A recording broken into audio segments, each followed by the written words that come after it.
Tudo bem? Seja bem-vindo ao encontro de hoje. Recomeçamos nossa aula de língua portuguesa, tendo uma referência que vai ser importante para alguns elementos da noite.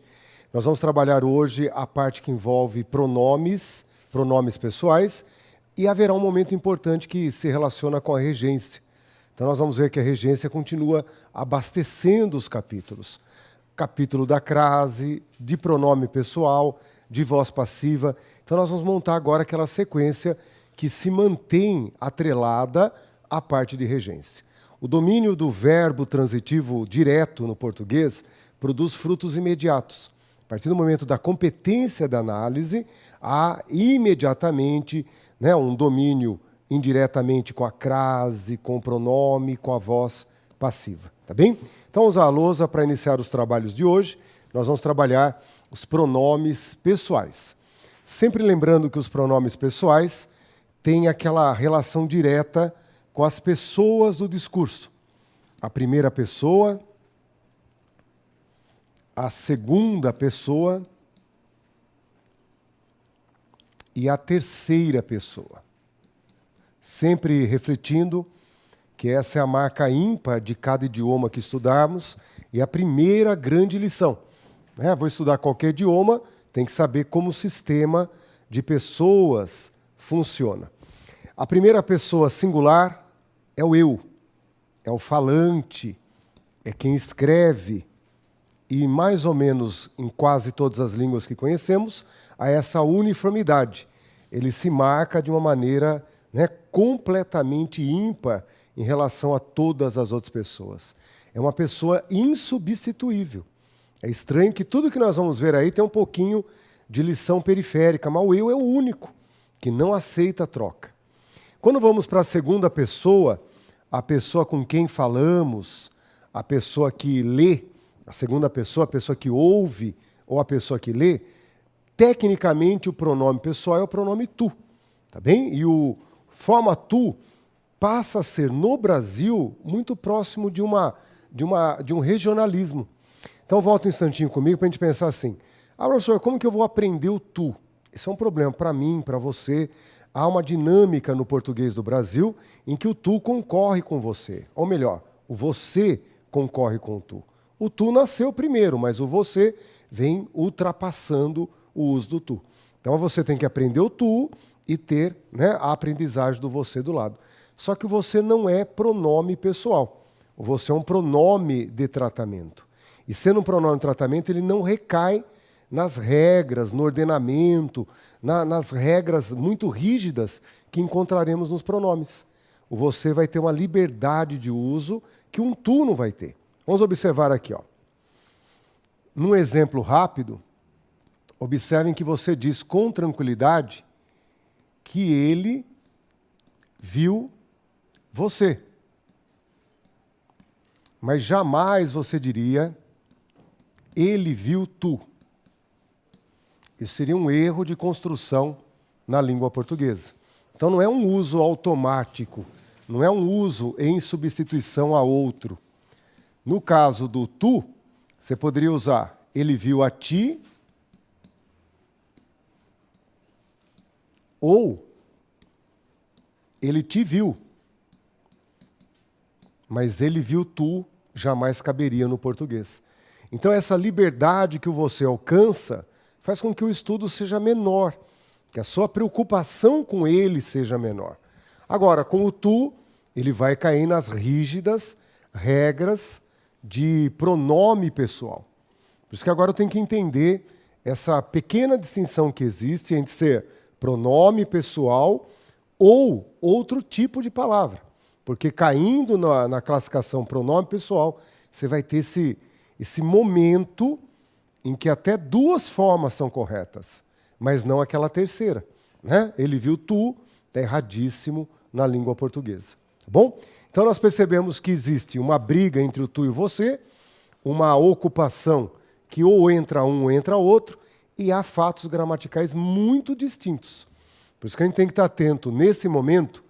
Vamos voltar ao quadro anterior. Temos que estar atento ao pronome tu, porque ele é pronome pessoal. O você não. E aí as regras do pronome não caem no você. Temos a terceira pessoa, que é ele e ela, e remetem aí ao assunto de que o eu e o tu estarão tratando. No plural temos o nós, temos o vós, e o eles, elas, como formas do plural da terceira pessoa. Tá bem? Por isso que cada verbo que você conjugou na tua vida, sempre antes havia a presença dessas criaturas, algumas fofinhas, outras assustadoras, como o pesadelo que o vós traz na alma de cada um de nós. Né? O vós é uma alma que nós temos medo, uma alma penada, e até hoje carregamos esse vós. Não se pratica mais o vós, não se fala o vós nem mais em Portugal, mas, por exemplo, há uns 5 ou 6 anos, numa prova, aparece o vós, prova do CESP. Um poema da Cecília Meirelles, está lá o vós no meio das questões. Então você fala, professor, não vai, não usa mais, não cai. Não dá para você ter essa garantia. Tá legal? Então vamos voltar aqui para perceber assim. Ó, o eu, você não substitui. O eu é insubstituível, é incrível. Né? Até nessa hora, o ego fala maior, fala mais e não permite uma troca. Agora, o tu, você já percebeu que troca por você. Ou outro pronome de tratamento, como senhor, né? Ou no momento de mais formalidade, usar um vós senhoria. Tá bem? Você tem no vós a troca por vocês. O nós trocamos por a gente. Então começam a aparecer pronomes que aparecem, né, como uso dentro das regras pronominais, e do lado aparece o você, pronome de tratamento. É um mundo à parte. Aparece o agente. Agente que nós usamos no lugar do nós é um substantivo. E aí ele recai nas regras de qualquer substantivo. O que não impõe essas regras que nós vamos estudar agora. Então eu tenho que olhar para aquilo que é pronome pessoal para entender o mundinho deles. Nenhuma outra palavra que substitua passa pelas regras que estão dentro do pronome. Por isso que é uma parada estratégica, é um capítulo pequeno, mas com vários fatos que concorrem. Mas há regras justas para os pronomes. Pronome pessoal tem que estar de olho porque eles têm um sistema, uma organização que as outras classificações não têm. Você traz o você, não cai na mesma regra. Tá legal? Vamos à lousa para deixar claro, então, esse uso do você na língua portuguesa. Marque num cantinho aí para ficar tranquilo que o você é um pronome de tratamento. Então ele está na família do senhor, senhora, vossa senhoria, vossa excelência, e ele exige verbos e pronomes da terceira pessoa. Essa é uma estranheza que nós temos que administrar. Apesar de ser a pessoa com quem falamos, a pessoa para quem escrevemos, você vai usar verbos e pronomes da terceira pessoa. A concordância é com a terceira pessoa, o pronome é com a terceira pessoa. Tá legal? Por isso que o pronome de tratamento tem uma lição separada, uma lição atípica, uma lição que não comporta a visão dos pronomes pessoais. Mas você tem que ter essa sombra.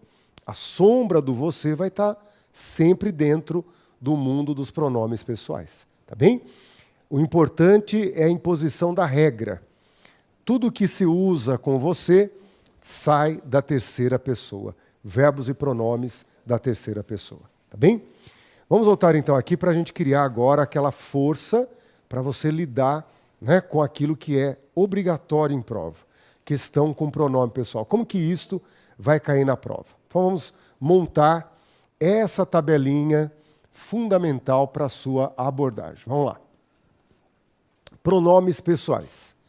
Então teremos nos pronomes pessoais 2 casos, o caso reto e o caso oblíquo. Caso reto e caso oblíquo. Então, essa é uma tradição que já vem do latim, uma tradição latina, que você vai ler em qualquer idioma que teve por origem o latim. Caso reto, caso oblíquo. Caso reto é o caso do sujeito. São os pronomes que funcionarão olhando no olho do verbo. Por isso que é caso reto. São os pronomes que mandam no verbo. A relação que esses pronomes terão com o verbo é uma relação reta, direta. Por isso o nome caso reto. Os pronomes que comandam o verbo. Agora, o caso oblíquo serão todos aqueles que não são sujeito. Então serão complementos, complementos verbais, complementos nominais, serão adjuntos. Bacana você olhar para a gramática entendendo que há 3 grandes funções: sujeito, complemento e adjunto. Sujeito é o todo-poderoso e as outras 2, dentro da hierarquia, são os complementos e os adjuntos. Caso oblíquo, então, ficará com o papel de representar complementos e adjuntos. Tá bem? Ah, professor, mas tem lá o átono e o tônico. Sim, isso vai ser um complicador a mais. O tônico é um tipo de pronome que sempre vem com preposição. Sempre preposicionado. Sempre vai funcionar como termo preposicionado. Usou nessa coluna aí, haverá uma preposição acompanhando o pronome do caso oblíquo tônico. E o átono, a hora que o calor das situações de pronome apertarem, serão os pronomes átonos que vocês vão ver que serão protagonista. Você fala, professor, o que eu tenho que estudar nessa tabelinha aí? Pronomes pessoais do caso oblíquo átono. São eles que vão ter a força da imensa maioria das questões. Só se você fizer uma prova muito singela que os outros elementos vão aparecer. Se é uma prova tensa, a tensão se dá nos pronomes do caso oblíquo átono. Tá bem? Então nós vamos esticar essa classificação e depois fechar o foco nos pronomes átonos. São eles que você tem que aprender muito bem. Vamos lá, então. Vamos montar essa listinha dos pronomes pessoais. Vamos lá. O caso reto começa com eu. O pronome átono é o pronome me. E o pronome tônico é o pronome mim.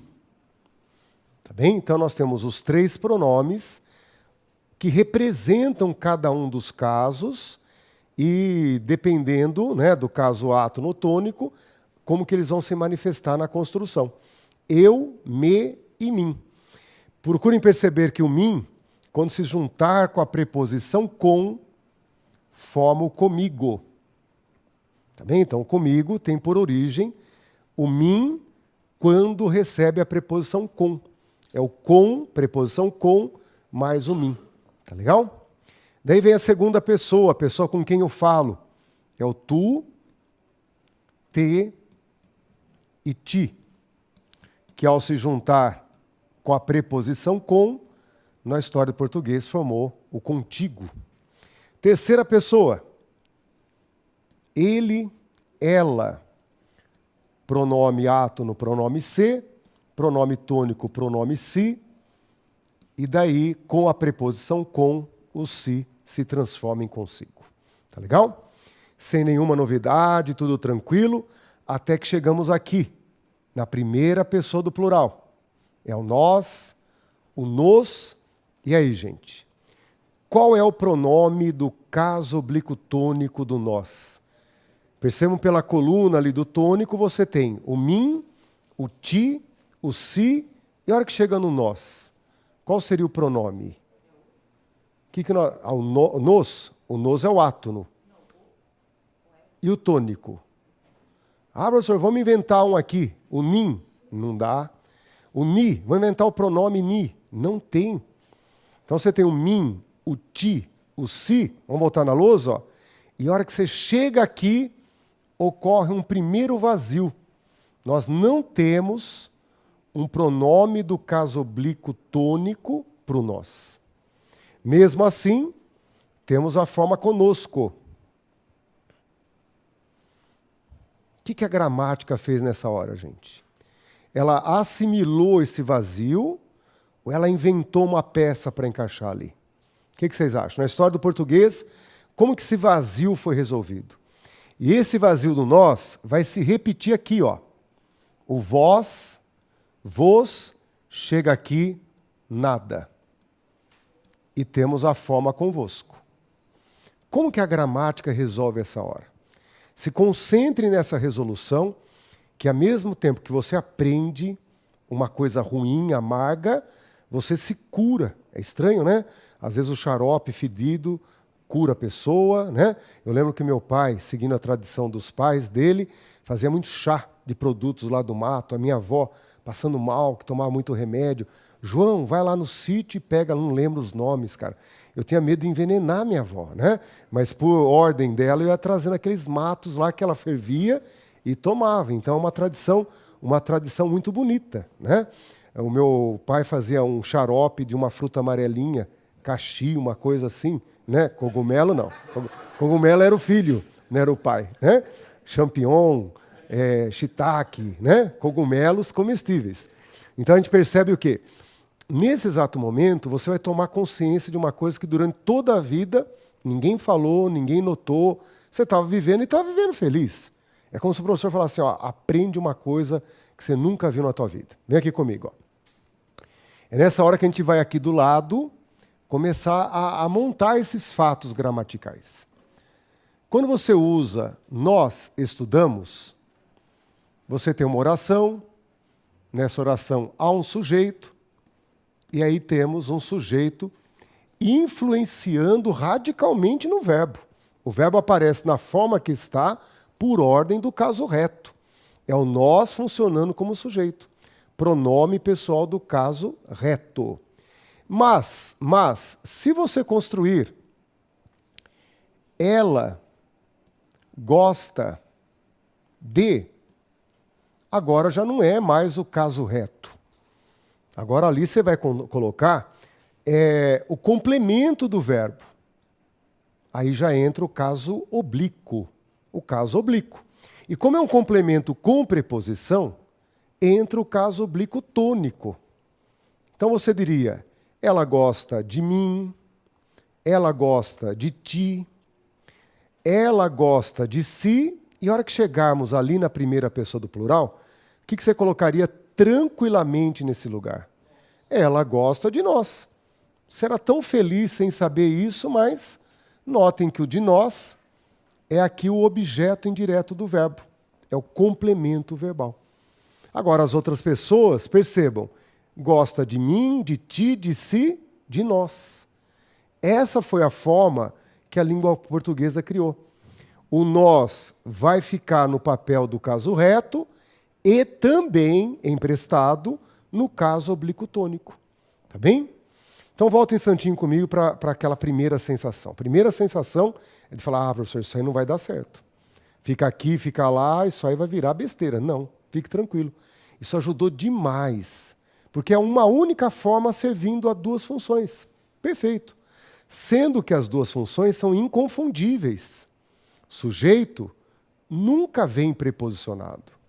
E o nós, emprestado para o caso oblíquo tônico, funcionamento preposicionado, não se confunde com o sujeito. Então você empresta lá, fala, ó, pode ir lá, não tem problema, porque lá aparecerá com preposição. Então ela fala de nós, ela acredita em nós, ela joga por nós. Beleza, o nós passa a atuar lá no caso oblíquo tônico e nós brasileiros nem sentimos nenhuma diferença. Porque usamos e a forma é a mesma. Isso é muito legal.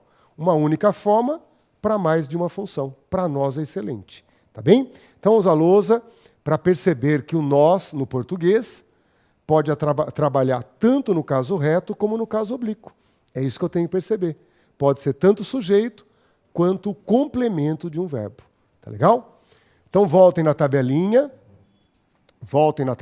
para entender que aqui aparece o nós e o vós preenchendo a lacuna, falando, ó, não vai ficar com lacuna, não.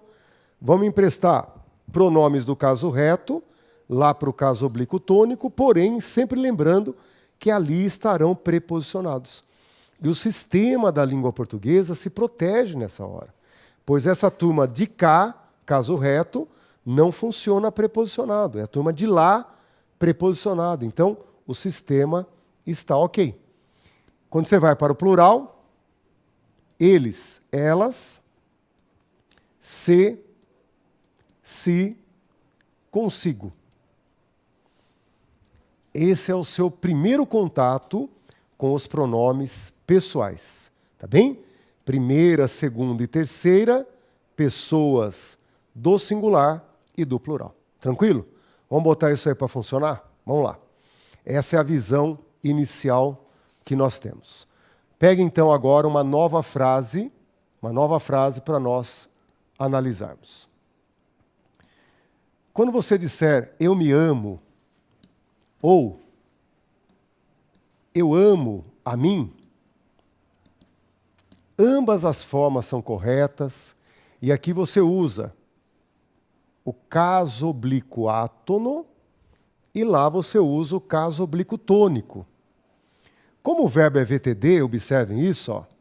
Como o verbo é amar alguém, e o pronome tem que vir com a preposição, qual que é a preposição que aparece nesse momento que o verbo não exige preposição?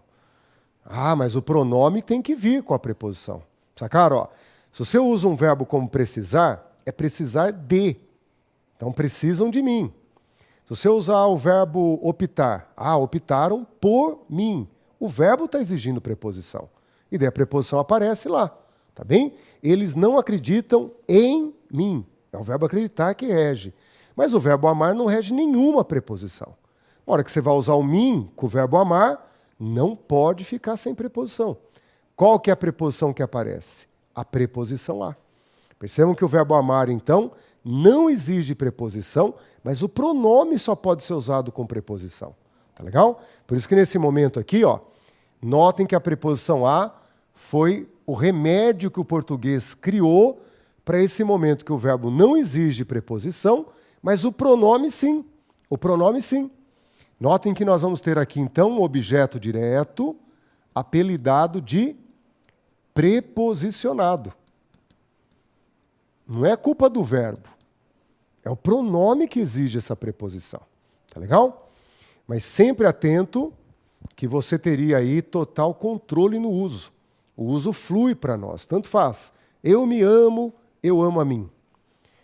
Mas, de repente, a tua vida sofre uma transformação brutal. E você passa a dizer, eu te amo, eu amo a ti. É um momento, é um colapso naquela coisa que nós chamamos de coerência. Né? Você começa a produzir besteira uma atrás da outra e o ponto culminante é o casamento. É a hora que você fala, vamos casar, juntam e se casam. Né? É o ponto culminante dessa loucura de amar o outro. A pessoa, não importa a feiura, ela se torna a pessoa mais linda do mundo. Né? Você para de olhar no seu próprio umbigo e olha o umbigo alheio. Tem umbigo que vai para dentro e é profundo, tem umbigo que sai, né? Tem umbigos que são estranhíssimos, porque o umbigo sai para, fica para fora, mas o amor supera qualquer... O umbigo da pessoa amada não há igual. E aí ocorrem esses eventos que nós conseguimos entender bem, como o casamento. Né? A pessoa cria esse momento mágico, né, da paixão, da loucura, e daí ele passa a amar o próximo. Eu te amo, eu amo a ti. Legal. Chegamos, enfim, na terceira pessoa. Até agora o português flui. Não há uma parada para refletir. Você está usando sem nenhum problema. Nesse momento, então, chegamos à terceira pessoa. Se você fosse um estrangeiro e fosse usar os pronomes da terceira pessoa, você faria o que normalmente todos nós que estudamos o idioma vamos fazer. Vamos consultar a tabelinha. Né? Você vai na tabelinha e fala, vamos ver o que a tabelinha vai apresentar na terceira pessoa. Eu me amo, eu te amo, chega a terceira pessoa. Daí você vai lá no caso oblíquo tônico. Eu amo a mim, eu amo a ti, e aparece a terceira pessoa. Você fala, vamos lá, professor, vamos preencher. E nesse preenchimento do fim do mundo, aparecem eu se amo e eu amo a si. O que vocês acham disso aí?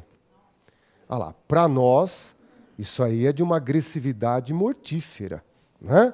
Você escutar alguém dizendo eu se amo é muito complexo até, né? Você fala, não entendi, está muito difícil, né? É nesse momento que você fala assim, professor, isso aí está erradíssimo, está errado. Mas o brasileiro vem fazendo isso, hein? Na boca do brasileiro você escuta correntemente, já se troquei, já se lavei, já se penteei. E se você nunca ouviu um brasileiro dizendo isso, é que você está muito elitizado. Você está muito afastado, apartado da turba-multa, do povão falando, né? O povo brasileiro está dizendo, já se lavei, já se troquei. Com o pronome nós, então, é mais doloroso ainda. Nós dizemos assim, ó, né? Nós vamos se encontrar. Erradíssimo.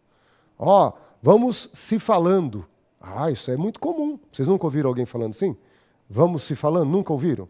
Ah lá, vocês pertencem a uma elite maravilhosa.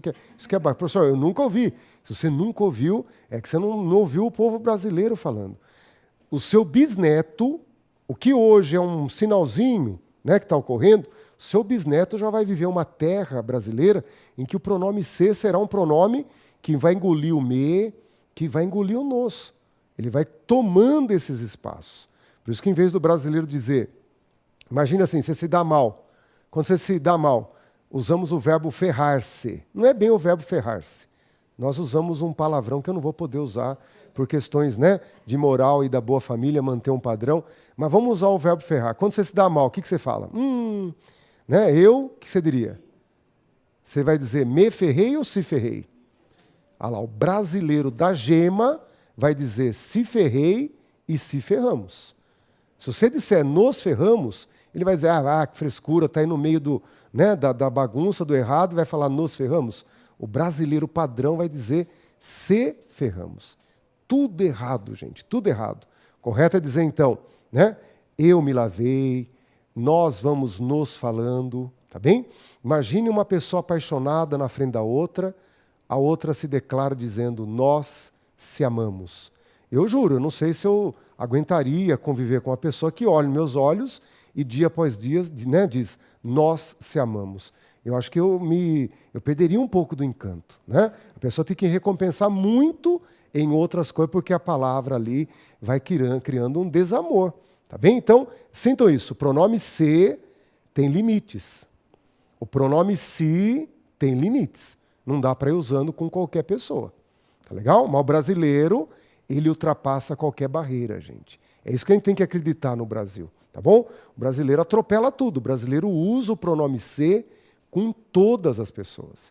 E é a tendência do português do século 22.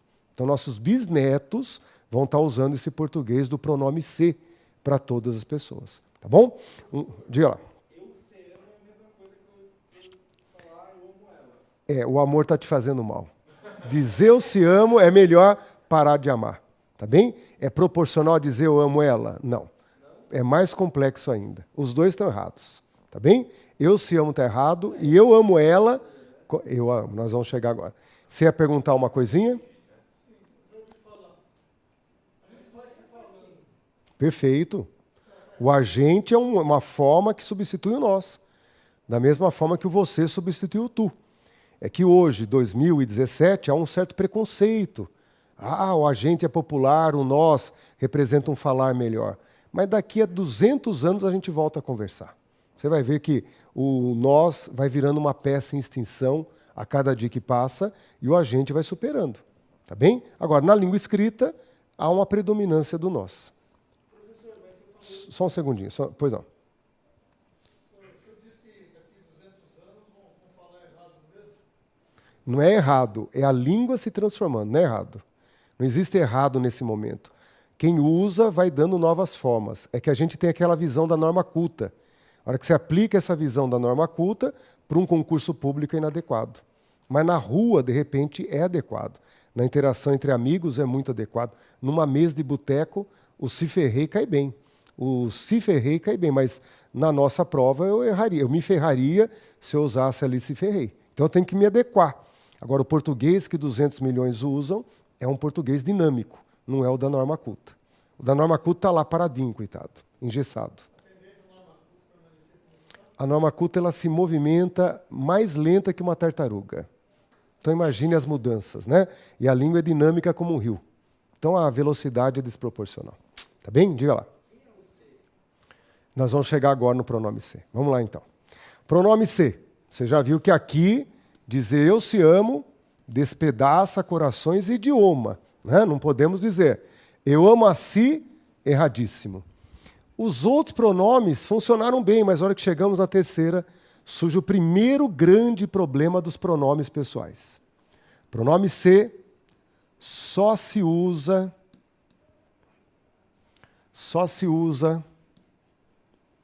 na terceira pessoa. É por isso que a hora que você cruza o eu e o nós, que são da primeira pessoa, sai besteira. Colocou o se, pronome se, com a primeira pessoa, erro gravíssimo, porque ele só vai atuar na terceira pessoa. Agora, reconheçam isso, é uma atuação múltipla. Pronome se no português tem inúmeras funções, mas sempre atuando só na terceira pessoa. Ele indetermina, ele apassiva, ele reflete, vai ter um monte de funções, mas sempre só na terceira pessoa. Tá legal? Agora, o pronome si, coitado, ele é mais limitado ainda. Só se usa como reflexivo. Aí ele é mais limitado ainda. Só se usa como reflexivo. Ou seja, o sujeito vai praticar ação e vai praticar ação em si mesmo. Tá bem? Ele se lavou. Aí, perfeito no português. Sacaram lá? Porque o sujeito pratica ação em si mesmo. Uma pessoa que só fala de si. Ela só fala de si. Perfeito. Em vez de falar de outrem, de uma outra pessoa, ela só fala de si mesma. Aí está perfeito. Tá legal? Vocês vão encarar algumas provinhas de português que começam a tocar nessas notas de rodapé. São provas, então, que não trazem, né, aquelas questões mais elaboradas e comuns. Começam a tocar na nota de rodapé. Tá certo? Tem que estar atento, por exemplo, ao pronome si. Quando um jogador de futebol é entrevistado, que ele sofre uma queda abrupta, se machuca, o que ele fala? Ah, eu caí lá no campo, bati a cabeça, fiquei meio zonzo, eu fiquei fora de... O que ele vai dizer? Ele diz, eu fico fora de mim? Ah, eu quero até conhecer esse jogador. Tem alguns jogadores bons de português, mas é raridade. Ele vai dizer, ó, eu fiquei fora de si, o que é erradíssimo. É eu fiquei fora de mim. Então, às vezes você tem questõezinhas, nota de rodapé em algumas provas, aquelas provas pequenas, curtas. Tá legal? Então, usa a lousa para perceber que o pronome se em eu se amo não coube. Que o pronome si, eu amo a si, não coube. Surgiram lacunas no português. Vamos voltar na base. Qual foi o remédio que o português criou para a lacuna do se, para a lacuna do si? Surgem os pronomes o, a, os, as. Se fossem só eles, seria uma delícia, gente. Porque até agora nós estamos vendo que cada um deles tem apenas um tipo de pronome. E ali no lugar do se, surgiu o grupo do pronome o, mas não foi só ele. Surge também o pronome lhe. E junto com esse duplo uso, vem os problemas de prova. Sacaram? Aí é o primeiro momento que você toma consciência que aí está uma das questões cabeludas do concurso público. Quando usar o o, quando usar o lhe. E lá no pronome si, gente, quem que você vai usar? Pense nisso. Ó. Vamos voltar na lousa lá. O que você faria no português? Ó? Pronome ele. Estudaram. Aqui temos o pronome eles funcionando no caso reto, mandando diretamente no verbo. Eles, caso reto. Mas se você disser assim, ó, Como fica no português? Gostei de mim, no momento de pouco humildade, falar, gostei de mim, né? Gostei de mim naquela hora lá.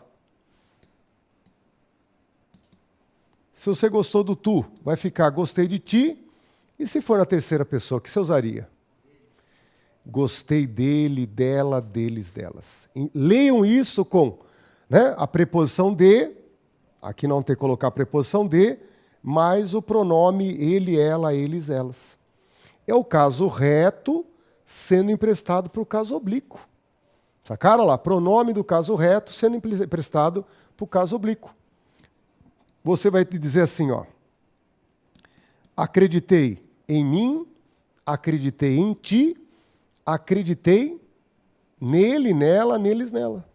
E aí a preposição que o verbo exige está se aglutinando. E quando não se aglutinar, como na frase, optei por mim, optei por ti, optei por ele, ela, eles, elas. Por que então, gente? Chega a essa conclusão. Por que esse empréstimo, né, aqui tudo funcionando como objeto indireto, por que esse empréstimo não corrompe o português? De maneira nenhuma. Está lá no caso reto, está lá no caso oblíquo. O ele funciona nos dois. E por que não corrompe? Porque quando vai lá para o caso oblíquo tônico, a obrigatoriedade da preposição. Essa preposição inibe qualquer chance de confusão. Eu empresto você para lá, desde que você apareça de forma diferente. E a forma diferente está aí. O uso da preposição. Tá bem? O que nós destacamos e que merece agora um reforço, mas, professor, e quando o verbo for VTD? Quando o verbo for VTD, amar, adorar e assim por diante, basta acrescentar a preposição a.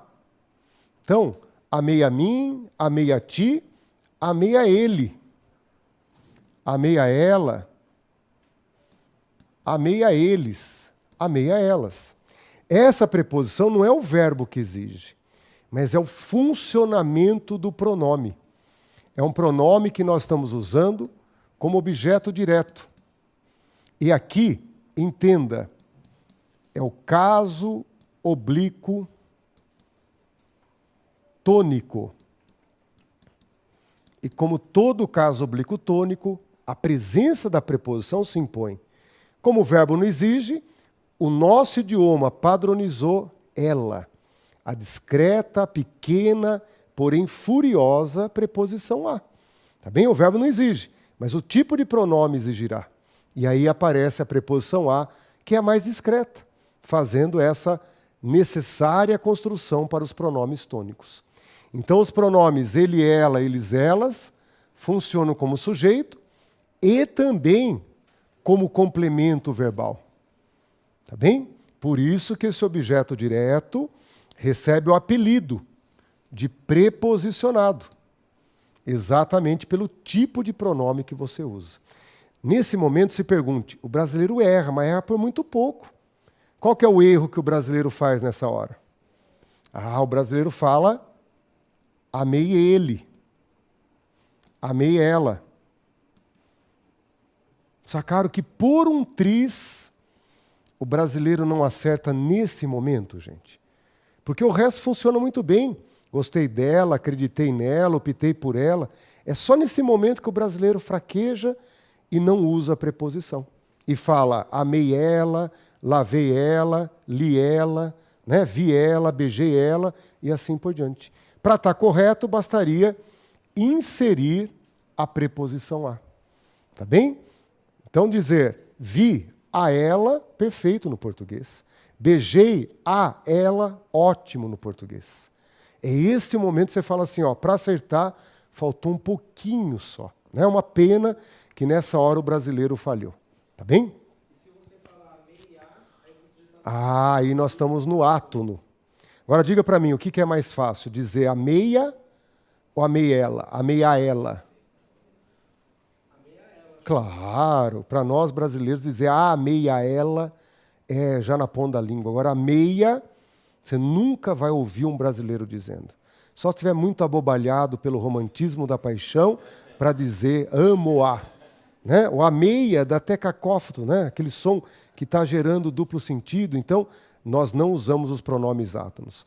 O que eu acho mais incrível de tudo, eu li isso num autor, eu dei muita risada sozinho, porque a única vez que o brasileiro usa os pronomes ou a, ou as, é no palavrão. Quando você manda alguém lá voltar para a mãe dele. Vá para... E daí você xinga, mandando o cara voltar para a mãe, né? Para o útero materno. É aí que a gente usa o verbo parir com o pronome o. Não preciso nem falar o palavrão, que vocês já sabem qual que é. Como que você xinga a pessoa? Vai para o pariu. O brasileiro não fala o pronome o nunca. Na hora do palavrão, que é o esculacho, ele usa o pronome ato. Né? Ele diz o pariu. Aí que você fala assim, ó, o brasileiro é coerente? Não é. Não dá para estudar o brasileiro de uma maneira simples. Né? Ele diz, a gente vamos e nós vai. A hora que você fala assim, ó, o Brasil vai melhorar. Olha, difícil. O povo brasileiro é complexo. Você vai buscar uma coerência, você não acha essa coerência. Tá bem? Então, vamos... Pois não. Vale para o verbo levar também, que é transitivo... Fala a frase, vamos ver. Eu levei a ela. Eu levei a ela. É lógico que você vai começar a produzir ambiguidade, o que não é a sua intenção. Mas gramaticalmente está correto. O grande problema é que o verbo levar pode ser levei a pessoa e levei para a pessoa. Por isso que causou ambiguidade. Eu falo levá-la ou levar a ela. Isso, daí gera uma clareza, levá-la. Tá bem? Agora você está querendo o quê? Criar confusões gramaticais ou ambiguidades. Então a gente começa a perceber que você tem opções. A que cria ambiguidade você evita. Porque o verbo tem mais de uma transitoriedade, que é o caso do verbo levar. Tá bem? Vamos à lousa, então, para fechar esse quadro. E agora sim você começa a perceber que em vermelho o quadro vai se formando adequadamente. Se você, só para nós concluirmos, ó, ali no consigo, o consigo também, vamos até aproveitar para marcar aqui, ó. Tá bem? A hora que eu falei do se, marquem aí também o consigo, que é filhote do se, é a mesma coisa. O consigo só usaremos como reflexivo. Ah, essa pessoa é muito egoísta. Né? Ela só traz coisas para si, só fala de si, só concorda consigo.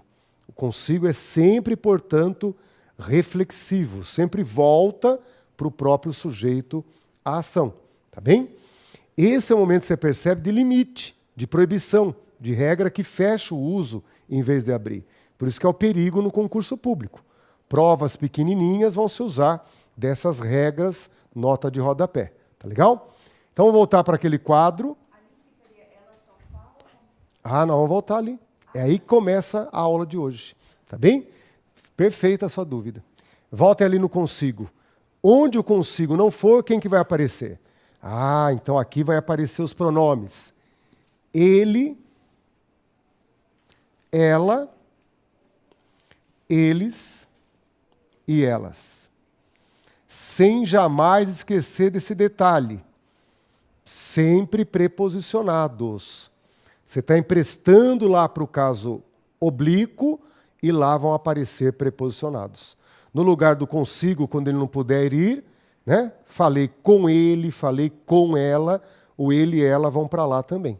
Ok? No lugar do consigo, vai aparecer o com, mais o ele, o com, mais o ela. Mostrando para nós, então, que esse duplo uso não é problema, é solução, gente. Nós não temos dificuldades quando emprestamos do caso reto para o caso oblíquo. Só nos VTDs que o brasileiro escorrega. A hora que ele fala vi ela, é a hora que o brasileiro comete a falha. Se ele disser vi a ela, o problema está resolvido. Tá bom? Essa é uma solução boa para a vida. A hora que a dúvida surgir, você sabe que se vi a ela, protege você do erro. Né? Tá ok? Agora, não há dúvida, o problema está ali no OA, osas, lilis. É aí que não dá para você usar de qualquer jeito. Tem que ter domínio gramatical. Por isso que o concurso público vai fechar o foco nesse OAS, OA, osas, lilis. Esse é o momento, desculpa, ó, arrume aqui, ó. Esse é o momento que você já entendeu que ele fugiu do padrão. Antes era unidade. eles formaram diversidade. Isso gera um problema hoje para nós. Tá bom? Vamos voltar então àquela primeira frase em que eu se amo está errado. Eu me amo, eu te amo, eu se amo está errado. Você vai usar o ou lhe aí no português? Depende. Depende do tipo de verbo. Como o verbo amar é VTD, aqui caberá o uso do eu o amo, eu a amo, eu os amo, eu as amo. Eu lhes amo, erradíssimo. Erradíssimo, como nós veremos daqui a alguns segundos. Aí a coisa começou a complicar. E lá, eu amo a si está errado. Eu amo a ele, eu amo a ela, eu amo a eles, eu amo a elas, dependendo da pessoa, dependendo do número. Né? Então, eu amo a ele, passam a ser as formas corretas para você preencher a terceira pessoa. Tá legal? Localizando problemas. Esse é o primeiro grande problema do português. O uso do o e do lhe. Tá legal? Vamos então agora fazer uma breve sequência dos problemas que nós temos no português. Então acompanhem comigo. Vamos fazer uma breve listinha dos problemas que surgem no português. Então o primeiro problema está exatamente entre eu e o mim. Tá certo? Lá, o brasileiro tem 3 pontos de uso, que não consegue dominar o uso do eu e do mim. A primeira frase, normalmente com falha, é essa aqui, ó. Pega eu. Pois não? Uma vez eu ouvi uma regrinha, não sei se é válida ainda, né? Que o mim só se usa para você receber isso aí na posição passiva. Não. Não cabe um raciocínio, porque ele é muito simplificador. Não cabe. O mim vai ter muitas outras funções além dessa de receber ação. Tá bem? Essa é uma delas, você pode dizer. Mas não é assim que você vai conseguir analisar o uso do mim efetivo pelo sentido. O que vai prevalecer é a sintaxe, não o sentido. Tá bem? Mas não está errado. Terá momentos em que ele recebe alguma coisa como mandar o dinheiro para mim. Você é o destinatário da grana. Está perfeito. Mas isso não influi no resultado gramatical. Né? É o sentido, independentemente do uso. O uso aí vai ser muito mais importante do que o sentido. Tá? Vamos à lousa para perceber, então, que nessa frase, pega eu, o brasileiro fala e está erradíssimo. Criança, principalmente, né, ela fala frases como pega eu, olha eu, beija eu, criança de 8, de 80, né? De 8 a 80 usam frases desse tipo. Tá legal? O que você faria no lugar? Não cabe o caso reto. Porque o eu aí está sofrendo a ação. É o objeto do pegar. O que você vai usar? Usa o átono ou usa o pronome tônico. Moleza. Então, na norma culta, você tem que dizer pega-me ou pega a mim. Tá bem? Ó, pega-me ou pega a mim. O sistema é claro, gente. Não é caso reto porque não é o sujeito do verbo. É o caso oblíquo. Daí você tem o átono e o tônico. Vocês imaginem uma criança brasileira falando, pega-me. Né? Se seu filho um dia fizer isso, corre para o pronto-socorro. Está passando mal, está em estado, vamos dizer assim, de perigo e perigo grave. Né? É aquele momento que você fala assim, ó, isso não pertence à linguagem do brasileiro. Eu já tive a oportunidade de escutar, por exemplo, angolano falando, eu estava do lado de uma família, e a criança de 3, 4 anos. Isso é bacana porque é tão natural, e a criança, mamãe, dá-me a boneca. Então é tão bonito escutar isso, né? Porque é um português que a gente ensina, mas não pratica. E lá na boca da criança não tem nada mais puro do que isso. Dá-me. Então esse pega-me para nós, gente, você fala, professor, que coisa exótica. Não na língua escrita, não em concurso público. Falar na rua realmente é raridade, mas em prova e na língua escrita é assim que temos que fazer. Observe a segunda frase, olha lá. Notem que nós temos a seguinte construção. Ó.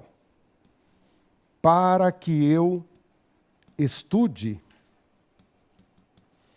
Isso nós vamos estudar lá nas conjunções. Essa é uma conjunção hors concours. A quantidade de questões, a quantidade de aparição dela em concurso público é infinita. Ela traz para a língua portuguesa a ideia de finalidade. É a conjunção para quê? Campeã, gente. Ela tem onipresença nas provas. Um dia nós vamos estudar essa criatura. Esse para quê, você poderá subtraí-lo. É uma peça móvel. Você pode, então, usar com o que ou sem o que. Esse procedimento de retirar o que, gramaticalmente se chama oração reduzida. Você tira esse que e vai produzir uma nova oração, agora nomeada de oração reduzida. E daí nasce no português a frase para eu estudar é necessário. Então o eu continua sendo aqui o sujeito do estudar. Nessa oração reduzida, o eu continua sendo o sujeito do estudar. O que o brasileiro faz nessa hora, gente? O que o brasileiro faz? Troca esse eu por mim e diz para mim estudar. Já ouviram isso ou não? Ou também não ouviram isso? Se vocês não ouviram, é porque vocês descem de Marte a cada nova aula, né? Porque o brasileiro... É até estranho, às vezes. Eu estou em algumas situações que tem mais gente falando para mim fazer, para mim ir, do que o correto. Eu fico, às vezes, constrangido de usar o correto. Falo assim, será que o cara vai pensar que eu estou usando errado? Né? Será que ele vai pensar que o professor está usando para eu estudar e o professor está errado? Há momentos na vida que há tanto erro ao seu redor que você produz, né, uma dúvida se deve usar o correto ou não. Será que vai aparecer que está errado? Olha a situação que nós estamos vivendo. Né? Então, esse para mim fazer, para mim ir, você tem que abolir. Se faz parte do teu uso é porque você ouviu muito essa música e está repetindo. Tá bem? Eu sempre cito como exemplo que você deve ter alguém ao redor de você que te ama, peça para essa pessoa te corrigir. Porque, às vezes, uma vaga de emprego, né, uma situação formal em que você tenha que falar no português, sai esse para mim fazer, ele será depreciado, é um prejuízo para a sua imagem gigantesca. Há um preconceito social em cima dele. E para você corrigir, não adianta você estudar a gramática. Como é da língua oral, é uma música que você ouve e repete. Então alguém tem que estar cantando uma outra música no seu ouvido. Tá legal? Por isso tem que ser alguém que te ama, para ser discreto, né? Corrigir na hora certa, não fazer você passar vergonha. Eu sempre cito a minha esposa quando ela me corrigiu em público. Né? Eu sempre usei a palavra dó. Né? Eu vejo a minha mãe, vejo todos os meus amigos próximos usando o dó como palavra feminina. E eu nasci, cresci, e até hoje, quando estou muito emocionado, a palavra dó sai no feminino. Está dentro de mim de maneira impregnante. Então, aqui na aula, não. Na aula eu controlo. Mas um dia, eu estava numa rodinha de amigos, eu falei, fiquei com muita dó. O que a minha esposa fez? Eu não sei como você é professor do Damásio. Né? Usa muita dó no feminino. Então, ela pensa que eu casei por amor. Não é amor. Né? Estou esperando a hora certa da vingança. A oportunidade da vingança. Por quê? Corrigiu em público, né? Aquele vexame notório e público. Estão notando? Por isso que eu falo, peça para alguém que te ama, e não como a minha esposa. Né? Peça para alguém que te ama te corrigir, que vai fazer na hora certa, no calor certo, no momento, né, do aconchego, e não em público. Tá bem? Então notem que esse é um erro típico do Brasil. Quando cai em prova, é um momento muito limitado. Vamos passar de um bloco no outro, para não passarmos muito do tempo, e daí nós vamos colocar o terceiro erro. Esse terceiro erro é um pouco mais difícil. Vamos lá, voltamos em um segundinho.